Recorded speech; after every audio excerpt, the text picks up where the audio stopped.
After a few weeks off, we are back looking at the Lincoln property market. One topic that can be a little confrontational is the question, are baby boomers hogging all the larger homes in Lincoln? Would you believe that an additional 2,050 spare bedrooms have been locked out of the Lincoln housing market since 2011 as Britain's aging population means the country's stock of homes is being used less productively?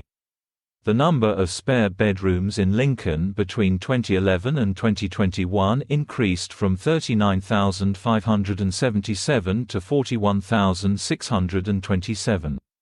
The number of Lincoln households living in properties with at least 2 spare bedrooms, i.e., spare bedrooms, increased by 684, from 12,624 to 13,308 households between those 10 years. That means 31.3% of Lincoln households have 2 or more spare bedrooms. And this isn't just a local issue. Britain has 8,902,471 properties with a spare bedroom, i.e., they have 2 or more spare bedrooms. Some of the difficulties are that downsizing in Lincoln often needs to make financial sense for mature homeowners. Most mature Lincoln homeowners live in average-priced homes, and suitable bungalows, even though they are smaller, often cost as much, if not more, than their large family home. This issue will slowly worsen in the coming 20 years, so what are the options? There is a necessity to motivate builders to build suitable properties for these mature homeowners to move into, and to change the dynamics of the available properties to buy.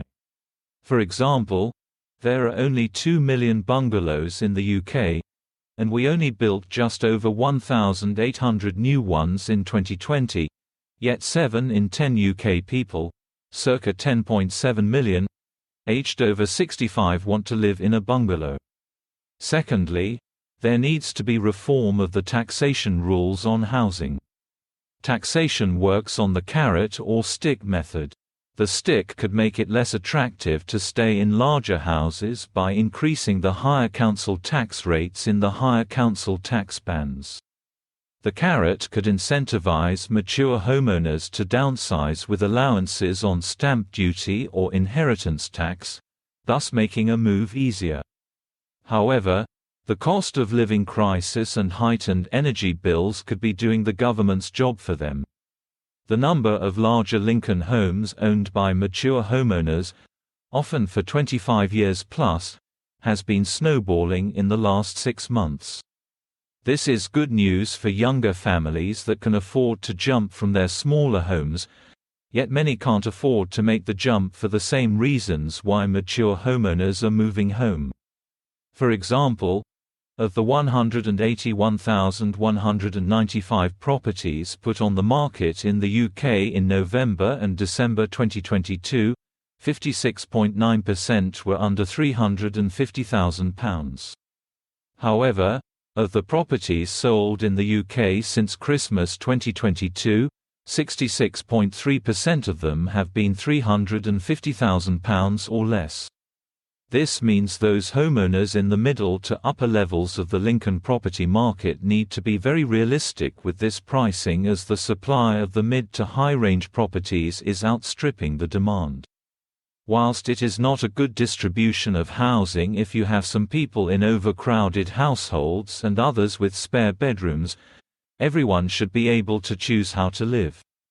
Many Lincoln homeowners delay downsizing because they prefer to grow old in their family home rather than downsize.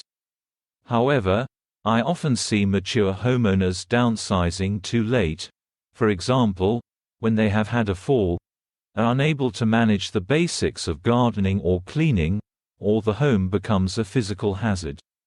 This downsizing phase will continue to grow, peaking in the mid-2030s. The issue is, I cannot see builders or the government building hundreds of thousands of bungalows in the next decade. So maybe, you should consider making a move in the next few years, when you will have a better choice of bungalows to move to and you're able to put your stamp on it when you are in your 70s and before you're unable to in your late 80s. If mature homeowners have large properties earned from working hard and paying taxes, then quite frankly, that is nobody else's business, and no one should force you out. You might want that extra space for children and grandchildren to come and stay, or as office space, a television room, or a hobby room. Yet please, I must stress these are only suggestions. These are my thoughts. What are yours?